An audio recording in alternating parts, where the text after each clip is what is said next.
Assalamualaikum warahmatullahi wabarakatuh. Perkenalkan, nama saya Igo. Dan saya Abgari. Di sini kami akan mempresentasikan tentang Perang Aceh dan Batak. Perang Aceh. Kedudukan strategis. Aceh memiliki posisi strategis sebagai pusat perdagangan dengan hasil penting seperti lada, tambang, dan hasil hutan. Ambisi Belanda. Belanda ingin menguasai Aceh untuk mewujudkan Pax Nederlandica dan menguasai perdagangan sejak masa VOC hingga pemerintah Hindia Belanda. Upaya diplomasi Aceh. Aceh mencari sekutu dengan negara lain seperti Turki, Italia, dan Amerika Serikat untuk menghadapi ancaman Belanda. Ultimatum Belanda. Belanda mengancam dan mengultimatum agar Aceh tunduk di bawah pemerintah Hindia Belanda yang diabaikan oleh Aceh. Pecahnya perang. Pada 26 Maret 1873, Belanda mengumumkan perang terhadap Aceh, memicu pertempuran antara Aceh dan Belanda. Syahid atau mati. Serangan pertama. Agresi tentara Belanda dimulai pada 5 April 1873.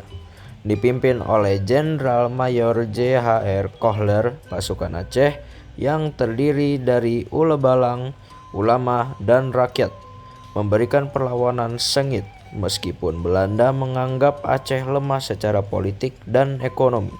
Pada 14 April 1873, pasukan Aceh berhasil membunuh Kohler di dekat Masjid Raya Baitur Rahman, menyebabkan Belanda mundur. Pohon tempat Kohler tewas kemudian dinamakan Kohler Boom. Banyak korban jatuh dari kedua belah pihak. Perlawanan Aceh didasarkan pada nilai-nilai agama dan budaya, dengan doktrin syahid atau menang, yang membuat perang Aceh berlangsung lama. Semangat juang para pejuang Aceh tersebut berkobar, menunjukkan ketangguhan mereka dalam menghadapi penjajahan. Setelah memperkuat pasukannya, pada 9 Desember 1873, Belanda melancarkan serangan kedua yang dipimpin oleh J. van Swieten. Pertempuran sengit terjadi di istana dan Masjid Raya Baitur Rahman yang dibakar pada 6 Januari 1874. Belanda menduduki istana pada 15 Januari 1874 setelah Sultan Mahmud Shah II dan para pejuang meninggalkannya. Sultan meninggal karena kolera pada 28 Januari 1874. Belanda mengklaim Aceh Besar sebagai wilayahnya, tetapi rakyat Aceh mengangkat Muhammad Daud Shah sebagai sultan dengan Tuanku Hashim Banta Muda sebagai wali. Perlawanan berlanjut terutama setelah kembalinya Habib Abdurrahman dari Turki pada 1877. Bersama Tengku Cikdiro, mereka menyerang pos-pos Belanda. Namun, Belanda memperkuat pasukannya dan mendesak pasukan Habib Abdurrahman hingga menyerah. Sementara Cik Ditiro mundur ke Sigli, Belanda menguasai daerah seperti Seonaloh dan Asenbante. Perang Sabil. Tahun 84, Muhammad Daud Shah dinobatkan sebagai Sultan Alauddin Muhammad Daud Shah di Masjid Indrapuri. Para pemimpin perang Aceh memproklamirkan Ikra Perang Sabi atau disebut Perang Sabi, Perang Suci melawan Belanda. Istana dipindahkan ke Komala, Pidi, dan semangat perang Sabir semakin meluas. Sultan Muhammad Daud Shah menyerukan gerakan amal untuk membiayai perang meningkat semangat juang. Ki Ditiro memimpin perlawanan di Sigli dan Pidi, sementara Teuku Umar dan Cuk Nyadin bertempur di Meulabo. Belanda menerapkan strategi konsentrasi Texel, namun perlawanan Aceh tetap kuat. Teuku Umar menyerang kapal Belanda pada 86, tetapi akhirnya menyerah pada 93. Pada 1896, Teuku Umar kembali melawan Belanda. Snok Huranje mengusulkan strategi untuk memecah belah Aceh. Van Hertz memimpin perang dengan kekerasan mulai 1899. Berlangsung 10 tahun, Teuku Umar gugur pada 1899 dan Cuk Nyadin melanjutkan perlawanan. Sultan Daud Shah menyerah pada 93. Diikuti Panglima Polem, Perlawanan berlangsung hingga 1912 dan tokoh-tokoh seperti Nyak Mutia dan Teku Matiro. Perang Sabil berakhir pada 1912, namun perlawanan kecil terus terjadi hingga 1942. Perang Batak. Latar belakang Perang Batak. Ekspansi Belanda.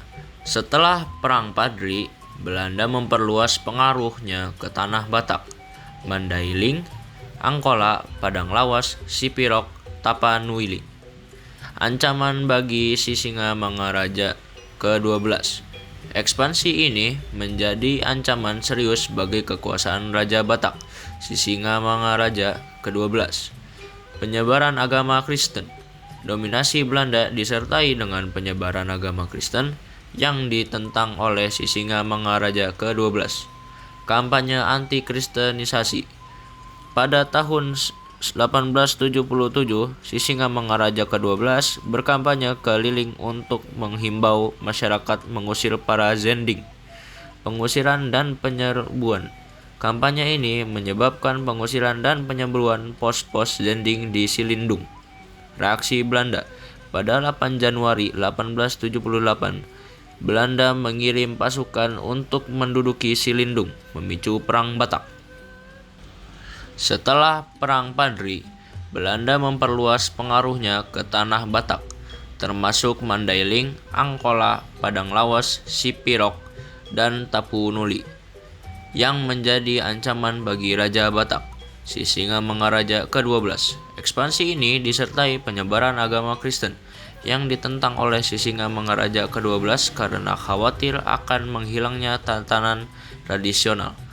Pada tahun 1877, Sisingamangaraja ke-12 berkampanye untuk mengusir para Zending yang memicu kemarahan Belanda. Pada 8 Januari 1878, Belanda mengirim pasukan untuk menduduki Silindung, memicu Perang Batak. Pertempuran pertama terjadi di Bahal Batu, di mana pasukan Sisingamangaraja ke-12 memberikan perlawanan sengit namun harus mundur. Pertempuran meluas ke daerah-daerah yang lain, dan Belanda mengepung Bakkara, benteng dan istana kerajaan Sisingamangaraja. Setelah benteng Bakkara jatuh, Sisingamangaraja ke-12 melarikan diri ke berbagai daerah, termasuk Paranginan, Lintung, Tambunan, Laguboti, dan Baligi.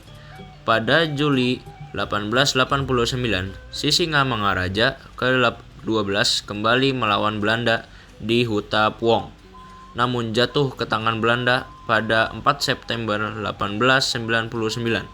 Sisingamangaraja ke-12 kemudian membuat pertahanan di Pakpak dan Dairi, namun Belanda melakukan gerakan sapu bersih. Pada tahun 1907, Belanda mengepung Sisingamangaraja ke-12 di segitiga Barus, Sidikalang, dan Singkel, menangkap istri dan kedua anaknya. Pada 17 Juni 1907, Sisingamangaraja ke-12 dan putra-putranya bertahan di Aik Sibulbulon, namun akhirnya tertembak mati mengakhiri Perang Batak. Alasan Belanda melindungi para Zending adalah alasan yang dibuat-buat oleh Belanda untuk menduduki Silindung dan memasuki tanah Batak. Tujuan Belanda ingin menguasai seluruh tanah Batak, wilayah kekuasaan Raja Sisingamangaraja. Pertempuran Bahal Batu. Pertempuran pertama terjadi di Bahal Batu, di mana pasukan Sisingamangaraja memberikan perlawanan sengit namun harus mundur. Pertempuran meluas ke daerah lain seperti Butar, dengan pasukan Sisingamangaraja menyerang pos-pos Belanda. Belanda mengepung Bakkara, benteng, dan istana kerajaan Sisingamangaraja dan berhasil mendudukinya setelah pertempuran sengit. Sisingamangaraja dan sisa pasukannya melarikan diri ke Paranginan, Lintung, Tambunan, Laguboti, dan Baligi. Pada Juli 1889, Sisingamangaraja kembali melawan Belanda di hutan Puong, namun jatuh ke tangan Belanda pada September 1899. Sisingamangaraja membuat pertahanan di Pakpak dan Dairi, namun Belanda melakukan gerakan sapu bersih. Pada 1907, Belanda mengepung Sisingamaraja di segitiga Barus, Sidikalang, dan Singkel, menangkap istri dan kedua anaknya.